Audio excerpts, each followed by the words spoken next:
நம்முடைய வாழ்க்கையில ஆண்டவர் அநேக வாக்குத்தத்தங்களை கொடுத்திருக்கிறார். நிறைய பேருடைய லைஃப்ல வாக்குத்தத்தம் இல்லாம இல்லவே இல்ல. ஏராளமான தேவ பிள்ளைகளுடைய வாழ்க்கையில தேவன் வாக்குத்தத்தங்களை விதைத்து வைத்திருக்கிறார்.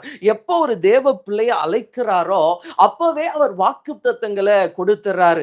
ஆதியாகமத்தின் புஸ்தகம் 12வது அதிகாரத்துல நீங்க பார்த்தீங்கன்னா அந்த முதல் பகுதியிலேயே ஆபிரகாமுக்கு கர்த்தர் வாக்குத்தத்தங்களை கொடுத்திருப்பார். நான் உன்னை ஆசீர்வதித்து உன்னை பெரிய சாதியாக்கி உன் பேரை பெருமைப்படுத்துவேன், நீ ஆசீர்வாதமா இருப்ப, நீ யார் ஆசீர்வதிக்கிறியோ அவங்க ஆசீர்வதிக்கப்படுவாங்க. இந்த மாதிரியான வாக்குத்தத்தங்களை எப்ப ஆபிரகாமுக்கு தேவன் தருகிறார்னா, ஆபிரகாமை எப்ப கர்த்தர் அழைக்கிறாரோ அப்பவே ஒரு வாக்குத்தத்தத்தை ஆபிரகாமுடைய வாழ்க்கையில கொடுத்தார்.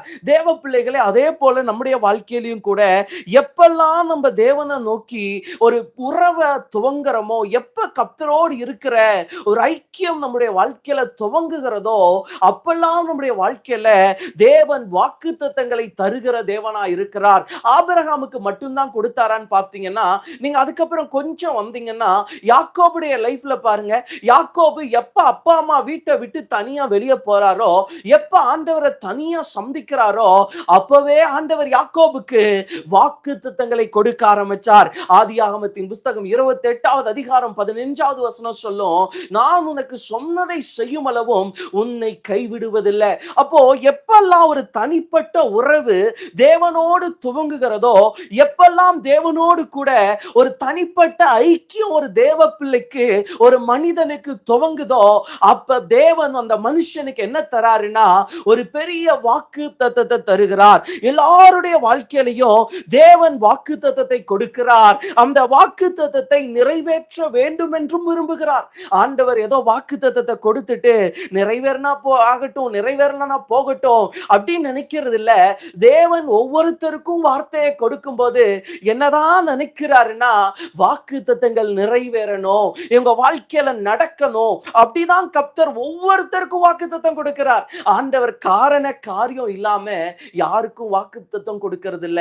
யாருக்கு அவர் வேர்ட, யாருக்கு அவர் ஒரு தீர்க்கமான ரேமாவை ஒரு வாக்குத்தத்தத்தை கொடுத்தாலும் அது நடக்கணுங்கிற ஒரு பெரிய திட்டத்தோட தான் கர்த்தர் கொடுத்திருக்கிறார். அதனாலதான் வசனம் சொல்லுது, வானமும் பூமியும் ஒளிந்து போகும், என்னுடைய வார்த்தைகள் ஒருபோதும் என்ன ஆயிடாதுன்னா ஒளிஞ்சு போகவே போகாது.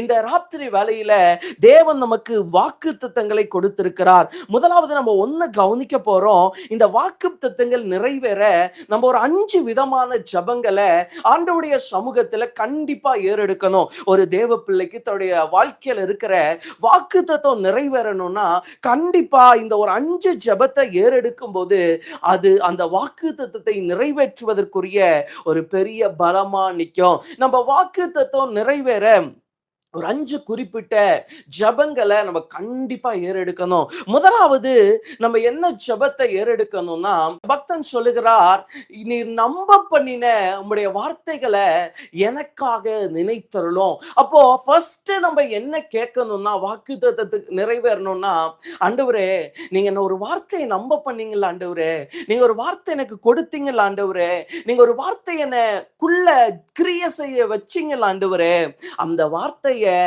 எனக்காக நினைச்சருளுங்க ஆண்டவரே. வேதத்துல நீங்க பல பரிசுத்தவான்களை பார்த்தீங்கன்னா அவங்க நிறைய பேர் பண்ண ஜெபம் என்னவா இருக்கும்னா, சொன்னீரே ஆண்டவரே, எங்கள் பிதாக்களுடைய நாட்கள் இப்படி செஞ்சீரே ஆண்டவரே, இப்படியெல்லாம் நிறைய வாக்குத்தத்தங்களை வேதத்துல நம்ம பார்க்கிறோம். அப்படியானா நம்ம வாழ்க்கையில என்ன ரொம்ப தேவைன்னா, இந்த வாக்குத்தத்தத்தை ஆண்டவர் நினைத்தருளணும், ஆண்டவர் இந்த வாக்குத்தத்தத்தை கொஞ்சம் நினைக்கணுங்கிற ஜெபத்தை நம்ம நிறைய செய்யணும். நம்ம எங்க செய்யறோம்? நம்ம நிறைய டைம் என்ன பண்ணிடுறோம்னா, நம்மளே வாக்குத்தத்தத்தை மறந்துடுறோம். ஆண்டவர் என்ன கொடுத்தாரு, என்ன பேசினாரு, நமக்கு எதை கொடுத்தாரு, அது எதுவுமே நம்ம மனசுல வைக்காம மறந்து போயிடுறோம். ஆனா கர்த்தர் சொல்றாரு, இல்ல இல்ல இல்ல, நான் உனக்கு ஒரு வாக்குத்தத்தம் கொடுத்திருந்தா நீ அதை என்ன பண்ணும்னா, என்னுடைய சமூகத்துல நினைப்பூட்டி கொண்டே இரு. நீ ஆண்டவருடைய சமூகத்துல சொல்லிக்கிட்டே இரு, ஆண்டவரே எனக்காக நினைச்சருலுங்கப்பா, எனக்காக நீங்க இதை கொஞ்சம் நினைச்சருலுங்க ஆண்டவரே, நீங்க நம்ப பண்ணின வசனம் தானே, இந்த வசனத்தை நீங்க கூட அன்னைக்கு பேசுனீங்கல்ல, அன்னைக்கு திருச்சபையில உட்கார்ந்து இருக்கும் போது நீங்க அந்த பாஸ்டர் மூலியமா, அந்த ஊழியக்கார் மூலியமா இந்த வார்த்தையை என் கூட இடைப்பட்டுச்சு ஆண்டவரே. அப்ப நீங்க என்ன பண்ணுங்கன்னு ஆண்டவரே, அந்த வார்த்தையை கொஞ்சம் எனக்காக நினைச்சருளுங்க ஆண்டவரே. அப்போ ஒரு தேவ பிள்ளை வாக்குத்தத்தம் நிறைவேறணும்னா ஃபர்ஸ்ட் ஒரு ஜெபம் ஏறெடுக்கணும். இந்த வார்த்தைய எனக்காக நீங்க நினைச்சருளணும். என் வாழ்க்கையில நீங்க நினைச்சருளணும். நான் சொல்றேன், கர்த்தர் நினைத்தருளினா நம்முடைய வாக்குத்தத்தம் நிறைவேற ஆரம்பிக்கும். இஸ்ரவேல் ஜனங்களுடைய 430 வருஷம் முடிஞ்ச உடனே தேவன் அவர்களுக்காக ஆபிரகாமோடு பண்ணின உடன்படிக்கையின் வார்த்தையை நினைத்தருளினார். அப்போ ஒன்னு அறிஞ்சுக்கோங்க, எப்பெல்லாம் கர்த்தர் நினைத்தருள்றாரோ அப்பெல்லாம் நமக்கு என்ன நிறைவேறும்னா வாக்குத்தத்தம் நிறைவேறும். அப்ப ஆண்டவர் இதுக்காக மறந்துடுறாரு அப்படி இல்ல. ஆனா கர்த்தர் ஒரு காலம் வச்சிருப்பாரு. அது வரைக்கும் நம்ம என்ன பண்ணிக்கிட்டே இருக்கணும்னா, நீங்க செய்யுங்க ஆண்டவரே, நீங்க செய்யுங்க ஆண்டவரே.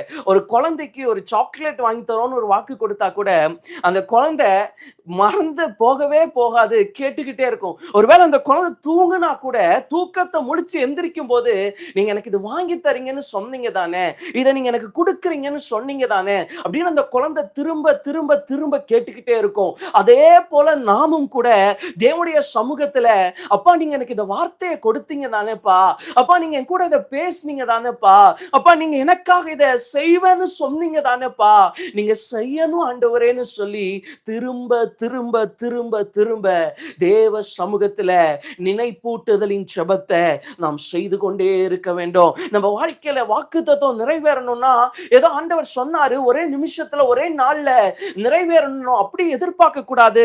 அதற்கான விலைக்கிரயங்களை, அதற்கான ஜெபங்களை, அதற்கான முயற்சிகளை நாம் எடுக்க ஆரம்பிக்க வேண்டும். ஏதோ கர்த்தர் சொல்லிட்டாரு பிரதர், அடுத்த நாள் நடந்துரும் பிரதர், அடுத்த நாள் அப்படி ஆயிரும். கண்டிப்பா சொல்றேன், கர்த்தர் சொல்லிட்டாரு நடக்கும்.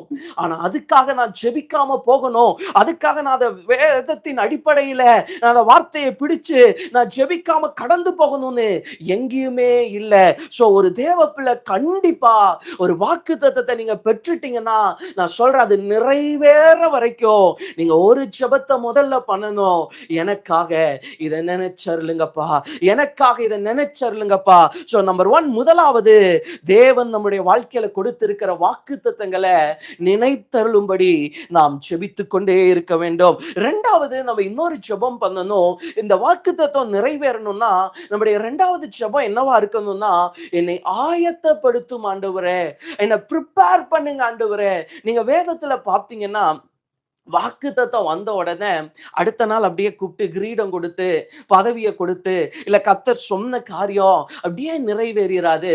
அப்போ ஆண்டவர் எதை ரொம்ப வச்சிருப்பாருன்னா, ஒரு தனிப்பட்ட மனுஷனுக்கு தேவன் தருகிற வாக்குத்தத்தத்தை அவர் நிறைவேற்றுவதற்கு முன்பாக ஒரு ஆயத்தத்தை வைத்திருப்பார். அப்ப இரண்டாவது ஒரு தேவ பிள்ளை ஒரு காரியத்துக்கு ஜெபம் பண்ணும். என்ன ஜெபம் பண்ணும்னா, இந்த வாக்குத்தத்தத்துக்காக என்னை நீங்க ஆயத்தப்படுத்துங்க, இந்த வார்த்தைக்காக இந்த காரியத்திற்காக நீங்க என்ன ப்ரிப்பேர் பண்ணுங்க ஆண்டவரே, நீங்க என்ன ஆயத்தப்படுத்துங்க ஆண்டவரே. நீங்க இதுக்காக ஜெபம் பண்ணுங்க.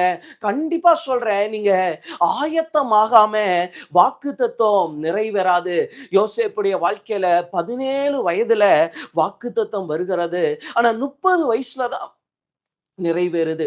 கிட்டத்தட்ட 13 வருஷம் யோசேப்பு காத்திருக்கிறார். இந்த 13 வருஷம் யோசேப்பு காத்திருப்பின் காலம் நம்ம ஒருவேளை இதை எப்படி பார்க்கலாம்னா, இது அவருக்குரிய காத்திருப்பின் காலம், இது அவருடைய வெயிட்டிங் டைம், அவருக்கான டைம் வரல. ஒரு பக்கம் அது அப்படி நம்முடைய பார்வை. ஆனா இன்னொரு பக்கம் நீங்க பார்த்தீங்கன்னா, இது யோசேப்பினுடைய ஆயத்த காலம், இல்ல யோசேப்பினுடைய ஆயத்த களம். இந்த 13 வருஷம் தான் அடுத்து யோசேப்புடைய வாழ்க்கையில வாக்குத்தத்தம் நிறைவேறி இருக்க போகிற மீதமுள்ள ஆண்டுகளை நிர்ணயம் பண்ண போகுது.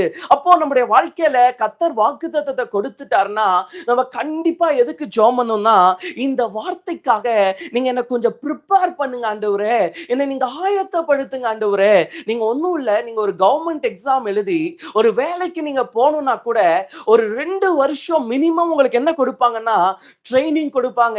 அப்போ ஒரு சாதாரணமான உலக பிரகாரமான அரசாங்கத்துல உங்களை நம்பி ஒரு பொறுப்பு, உங்களை நம்பி ஒரு அதிகாரத்தை கொடுக்கும் போதே அவங்க 2 வருஷம் உங்களை ட்ரைனிங் எடுக்கணும், இவ்வளோ முயற்சி பண்ணணும், இவ்வளோ பயிற்சிகளை கடந்து வரணும், அது போக சில தேர்வுகளையும் கடந்து தேர்ச்சி பெறணும்னு வைப்பாங்கன்னா, தேவன் நமக்கு கொடுக்கிற வாக்குத்தத்தம் நித்தியமான வாக்குத்தத்தம். அப்போ அந்த வாக்குத்தத்தத்துக்கு நம்ம ஆயத்தம் இல்லாம எதிர்பார்க்க கூடாது. நம்ம நிறைய டைம் நான் ஆயத்தம் ஆகலைன்னா கூட பரவாயில்ல, எனக்கு நீங்க எதை சீக்கிரம் கொடுத்துருங்கன்னா வாக்குத்தத்தத்தை கொடுத்துருங்க அப்படின்னு நம்ம நினைப்போம். ஆனா ஒண்ணு நம்ம மறந்துடவே கூடாது, நம்முடைய தேவன் ஆயத்தப்படுத்தி வார்த்தையை நிறைவேற்றுகிறவர். நம்முடைய வாழ்க்கையில ஆயத்தங்கள் இல்லாம ஏதோ வாக்குத்தத்தம் நடக்கணும், ஆயத்தமே இருக்காது, ஆனா அவனுக்கு வாக்குத்தத்தம் நடக்கணும்னு இருக்கும். ஒருத்தருக்கு ஆண்டவர் வாக்குத்தத்தம் கொடுத்திருப்பாரு, ஆனா வாக்குத்தத்தத்துக்கும் அவர் இருக்கிறதுக்கும் சம்பந்தமே இருக்காது.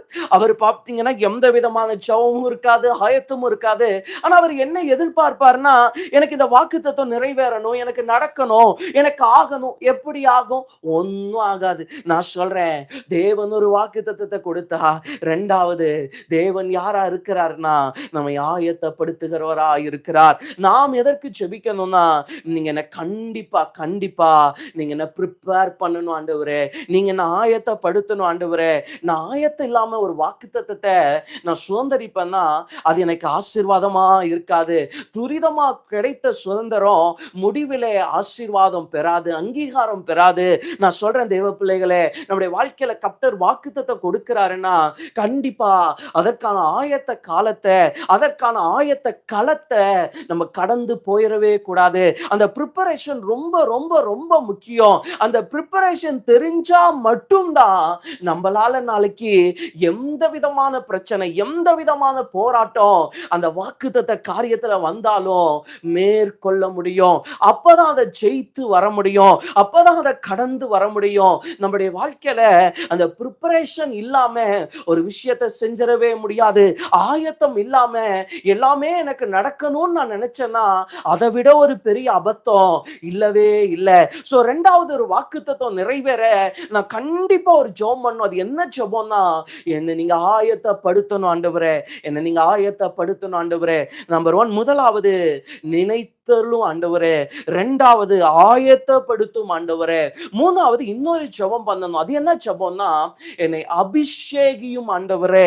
ஆதியாகமத்தின் புஸ்தகம் 45வது அதிகாரம் 8வது வசனத்துல நீங்க பாத்தீங்கன்னா யோசேப்பு சொல்லுவாரு, பார்வோனுக்கு என்ன கர்த்தனாக வைத்தார் அப்படின்னா, வேத பண்டிதர்கள் அங்க சொல்றாங்க அது ஒரு கர்த்தத்துவ அபிஷேகம். அப்ப நம்முடைய வாழ்க்கையில அடுத்தது நமக்கு என்ன வேணும்னா, ஒரு வாக்குத்தத்தம் நிறைவேறுவதற்கு முன்பாக அதற்குரிய அபிஷேகம் வேணும். அதற்குரிய அபிஷேகம் நம்ம மேல நிரம்பி இருக்க வேண்டும்.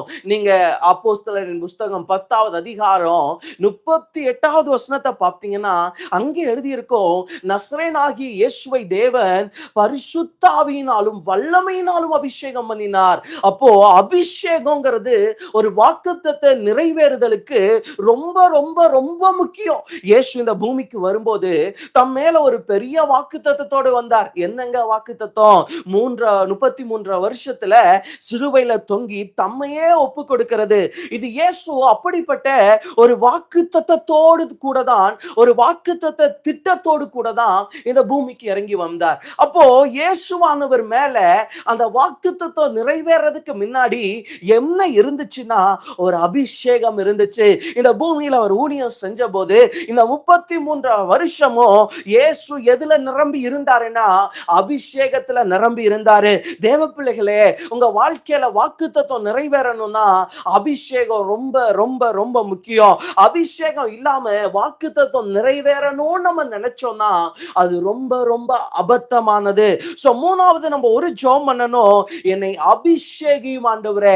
நீர் என்ன வாக்குத்தத்தத்தை கொடுத்தீரோ, சிலருக்கெல்லாம் பெரிய வாக்குத்தத்தம் இருக்கும், பெரிய திட்டம் இருக்கும். ஆனா நான் உங்களுக்கு சொல்றேன், நீங்க எந்த வாக்குத்தத்தத்தை ஆண்டவர்கிட்ட இருந்து பெற்றுக்கிறீங்களோ அதற்கான அனாயிண்டிங், அதற்கான அபிஷேகத்தையும் நீங்க தேவ சமூகத்துல இருந்து கேட்கணும். என்ன நீங்க இந்த வாக்குத்தத்தத்துக்காக அபிஷேகம் பண்ணுங்கப்பா, நீங்க இதை செய்ய போறேன்னு சொன்னீங்கல்ல, இதுக்காக என்ன அனாயிண்ட் பண்ணுங்க, இதுக்காக என்ன நிரப்புங்க, இதுக்காக நம்முடைய பரிசுத்த ஆவியின் வல்லமையினால நிறைச்சு கொள்ளுங்கன்னு நீங்க கேட்கணும். நம்ம நிறைய டைம் அதை கேட்கறதே இல்லை.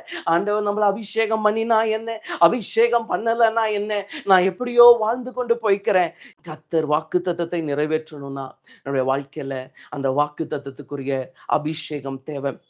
ஸோ 3வது என்னை அபிஷேகியும் ஆண்டவரேன்னு நம்ம கண்டிப்பா கேட்கணும். 4வது என்ன கேட்கணும்னா, இந்த வாக்குத்தத்தம்ங்கிறது பார்த்தீங்கன்னா, ஒரே நாள்ல நடக்காது. கண்டிப்பா நடக்காது. நெறைய பேருக்கு வாக்குத்தத்தம் வரும்போது சூழ்நிலை வேறையா இருக்கும். வாக்குத்தத்தம் வந்ததுக்கு அப்புறம் சூழ்நிலை தலைகீழா இருக்கும். நெறைய பேருக்கு வாக்குத்தத்தம் கிடைக்கும்போது அப்படியே சந்தோஷத்துல பொங்குவோம். ஆனா அதுக்கப்புறம் வர்ற சூழ்நிலை பார்த்தீங்கன்னா, ரொம்ப பெரிய பள்ளங்களா இருக்கும், ரொம்ப பெரிய கரடுகளா இருக்கும், ரொம்ப பெரிய நெருக்கமா இருக்கும். ஆனா தேவ பிள்ளைகளே, நீங்க ஒண்ணும் மறந்துடாதீங்க, இந்த வாக்குத்தத்த பாதை அப்படிதான் இருக்கும். உடனே நிறைவேறணும், ஒரே நாள்ல நடக்கணும், நடக்கவே நடக்காது. ஏதோ சில வாக்குத்தத்தங்களை ஆண்டவர் எக்ஸ்ட்ராடினரியா இது இப்பவே நடக்கட்டும், இப்பவே ஆகட்டும்னு கொடுப்பார், அது வேற. ஆனா ஒரு தொலைநோக்கு பார்வையோடு ஒரு தொலை தூரத்துல இருக்கிற ஒரு வாக்குத்தத்தம்னு பார்த்தீங்கன்னா, அதுக்கு காத்திருக்கிற காலம் இருக்கும், அதுக்கு ஒரு வெயிட்டிங் டைம் இருக்கும். நான் நினைச்சது நினைச்ச உடனே நடக்காது, நான் எதிர்பார்த்தது எதிர்பார்த்த உடனே கிடைக்காது. அப்ப அதுக்கு நான் என்ன பண்ணணும்? 4வது ஒரு ஜெபம் பண்ணணும். காத்திருக்க எனக்கு கிருபை தாங்க ஆண்டவரே, நான் காத்திருக்க எனக்கு ஒரு கிருபை தாங்க. இந்த வாக்குத்தத்தம் இருக்குல்ல, இந்த வேர்ட் இருக்குல்ல, இந்த வார்த்தையை பிடிச்சிட்டு நான் நிக்கிறதுக்கு எனக்கு ஒரு கிருபை வேணும். நிறைய டைம் இந்த கிருபையை நிறைய பேர் மிஸ் பண்ணிடுறோம். நமக்கு நிறைய என்ன இருக்குன்னா அவசரம் இருக்குது. இந்த அவசரத்தினால தேவன் அவசரப்பட மாட்டார். நல்லா அறிஞ்சுக்கோங்க, நம்ம அவசரத்துக்காக தேவன் அவசரப்பட்டு ஒன்ன செஞ்சர மாட்டார். அதனாலதான் வசனம் சொல்லுது, குறித்த காலத்திற்கு தரிசனம் வைக்கப்பட்டிருக்கிறது. அப்போ தரிசனம்ங்கிறதே ஒரு குறிப்பிட்ட காலம் தான், ஒரு குறிப்பிட்ட நேரம் தான். அப்போ வாக்குத்தத்தம் ஒவ்வொன்னையும் அவர் ஒரு குறித்த காலத்துக்குள்ள குறித்த நேரத்துக்குள்ள வச்சிருக்கிறார். ஆனா நம்ம என்ன நினைப்போம்? இல்ல ஆண்டவரே, இன்னைக்கே இதாயிட்டா பரவாயில்லையே, நாளைக்கே நடந்துட்டா பரவாயில்லையே, ஐயா இத்தனை நாள் காத்திருக்கிறனே, அடுத்த வாரம் நடந்துட்டா பரவாயில்லையே. நான் சொல்றேன், அப்படியெல்லாம் ஆகாது. நம்ம என்ன கேட்கணும்னா, காத்திருக்கிற கிருபையை தாங்கப்பா. உங்க வாக்குத்தத்தம் நிறைவேறணும்னா நான் கொஞ்சம் காத்திருக்கணும் ஆண்டவரே, நான் காத்திருக்கணும் ஆண்டவரே, அந்த கிருபையை தாங்க.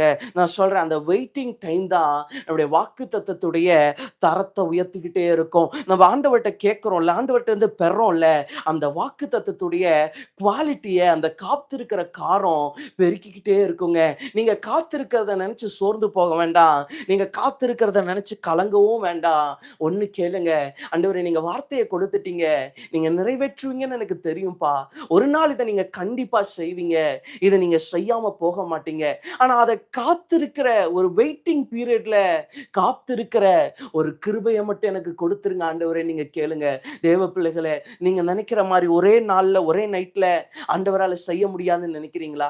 கண்டிப்பா செய்ய முடியும். ஆனா ஆண்டவர் ஏன் செய்ய மாட்டேங்கிறார்? He has an appointed time. அவர் ஒரு குறித்த காலத்தை வச்சிருக்கிறார். ஆனா நம்ம அதை புரியாம அவசரப்பட்டுட்டு சில வேளையில புரிஞ்சு கூட அவசரப்படுவோம். புரிஞ்சு கூட ஆண்டவர் காத்திருக்க வச்சிருக்கிறார்னு தெரியும், நம்ம ஒரு வெயிட்டிங் சீசன்ல கர்த்தர் வச்சிருக்கிறார்னு தெரியும். ஆனா கர்த்தர் வச்ச வெயிட்டிங் சீசன் நமக்கு தெரிஞ்சு கூட நம்ம என்ன பண்றது இல்லைன்னா, அந்த வெயிட்டிங் சீசனை ஏத்துக்கிறது இல்லை. அந்த வெயிட்டிங் சீசனை ஓகே ஆண்டவரே நான் வெயிட் பண்றேன் அப்படின்னு நம்ம நினைக்கிறது இல்லை. ஆனா இன்னைக்கு ஆண்டவர் சொல்றாரு, உன் காத்திருப்பின் காலத்துல நான் உனக்கு ஒரு கிருபையை தரேன், நீ வெயிட் பண்றதுக்கு நான் ஒரு கிருபையை தரேன். நான் குறித்த காலம் வரைக்கும் நீ கொஞ்சம் வெயிட் பண்ணித்தான் ஆகணும். உன் அவசரத்துக்கு வாக்குத்தத்தம் நிறைவேறாது, தேவ காலத்துக்கு தான் நிறைவேறும், தேவன் குறிச்ச நேரத்துக்கு தான் நிறைவேறும். ஸோ 4வது நீங்க ஒரு ஜெபம் பண்ணுங்க, நான் காத்திருக்க எனக்கு கிருபை தாங்க ஆண்டவரே. 5வது இன்னொரு ஜெபம் நீங்க பண்ணணும், ஸ்தோத்திர ஜெபம். நிறைய டைம் நம்ம வாக்குத்தத்தத்தை அப்படியே வாங்கிட்டு போயிடுறோம். ஆனா நான் ஒண்ணு சொல்றேன், உங்க வாக்குத்தத்தத்தை ஸ்தோத்திர ஜெபத்தினாலே நிரப்புங்க. ஒருவேளை கர்த்தர் உங்களை மேன்மைப்படுத்துவேன்னு வாக்குத்தத்தம் கொடுத்தாருன்னா, கர்த்தாவே நீர் என்னை மேன்மைப்படுத்த போகிறதற்காய் உமக்கு ஸ்தோத்திரம் ஸ்தோத்திரம் ஸ்தோத்திரம். அப்போ இந்த மாதிரியான விசுவாச ஸ்தோத்திர ஜெபங்களை நாம் அதிகப்படுத்தி கொண்டே இருக்கணும். வாக்குத்தத்தம் நிறைவேறணும்னா ஒரு 5 ஜெபம் நம்ம இதை நிறைய பண்ணும்போது வரும்போது நம்முடைய வாக்குத்தத்தம் இன்னும் சீக்கிரம் நிறைவேறும், இன்னும் சீக்கிரம் நடக்க ஆரம்பிக்கும். இன்னைக்கு ஆண்டவர் சொல்றாரு, இந்த 5 ஜெபத்தை பண்ணுங்கப்பா, ஸ்தோத்திர ஜெபத்தை பண்ணுங்க. நிறைய பேர் ஸ்தோத்திர ஜெபத்தை பண்றதே இல்ல. நான் சொல்றேன், நீங்க பண்ற ஸ்தோத்திர ஜெபம் எதிராளியுடைய திட்டங்களை எல்லாம் தகுடுபடியாக்கும், சத்துருவின் திட்டங்களை எல்லாம் ஒண்ணுமில்லாமாக்கும். ஆண்டவர் உங்களுக்கு வச்ச வாக்குத்தத்தத்தை அது நிறைவேற பண்ணும். சோ 5 காரியத்தை நான் சொன்னேன்.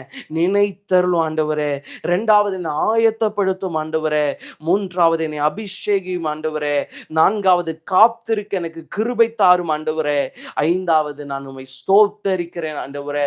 இப்போ இந்த ராத்திரி வேளையில நமக்கு கர்த்தர் கொடுத்த வாக்குத்தத்தங்களை நாம் சொல்லி அப்படியே ஜெபம் பண்ண போறோம். தகப்பனே உம்மை ஸ்தோத்தரிக்கிறேன், தகப்பனே உம்மை ஸ்தோத்தரிக்கிறேன். ஹalleluya ஹalleluya ஹalleluya. thank you lord thank you lord thank you lord. நீர் கொடுத்த வாக்குத்தத்தங்களுக்காய் ஸ்தோத்திரம். நீர் எங்களோடு பேசின வார்த்தைகளுக்காய் ஸ்தோத்திரம் ஸ்தோத்திரம். நீர் பேசின ஒவ்வொரு வார்த்தைகளுக்காய் ஸ்தோத்திரம். நீர் சொன்ன ஒவ்வொரு வார்த்தைகளுக்காய் ஸ்தோத்திரம். ஆண்டவரே, இன்னைக்கு ராத்திரி நாங்க ஜெபம் பண்றோம். நினைத்தருளும் ஆண்டவரே, நினைத்தருளும் ஆண்டவரே, நினைத்தருளும் ஆண்டவரே. எதெல்லாம் எங்க கூட பேசுனீங்களோ, எதெல்லாம் எங்களுக்கு முன் குறிச்சீங்களோ, எதெல்லாம் எங்க வாழ்க்கையில செய்வேன்னு சொன்னீங்களோ, நினைத்தருளும் நினைத்தருளும் நினைத்தருளும். ராதா நாமா ஷேகடே லஹந்தரோ ரபஹந்துரா ஷேகதேரபே. ஒரு விசை கூட இந்த சப்தத்தை இப்ப கேட்கிறவங்க, இதுக்கப்புறம் கேட்கிறவங்க, எந்த நேரத்துல கேட்டாலும் வாக்குத்தத்தங்களை நினைத்தருளுவீராக, நினைத்தருளுவீராக. எங்களை ஆயத்தப்படுத்துவீராக, ஆயத்தப்படுத்துவீராக. எங்களை அபிஷேகிப்பீராக, அபிஷேகிப்பீராக. காத்திருக்க கிருபை தருவீராக. நீ நிறைவேற்ற போகிற உம்முடைய மகா பெரிய கிருபைக்காய் உமக்கு ஸ்தோத்திரம் ஸ்தோத்திரம் ஸ்தோத்திரம் அப்பா. ஸ்தோத்திரம் ஸ்தோத்திரம் ஸ்தோத்திரம். கர்த்தர் எங்களுக்கு கொடுத்த ஒவ்வொரு வார்த்தையும் ஆம் என்று ஆமேன் என்று ஆம் என்றும் ஆமேன் என்றும் நீ நிறைவேற்ற போகிற உம்முடைய பெரிய கிருபைக்காய், பெரிய தயவிற்காய் ஸ்தோத்திர ராஜா. கர்த்தர் மகிமைப்படும். நீர் அப்படியே நிறைவேற்ற போகிறதற்காய் ஸ்தோத்திரம். இயேசுவின் நாமத்தில் பிதாவே, ஆமென் ஆமென்.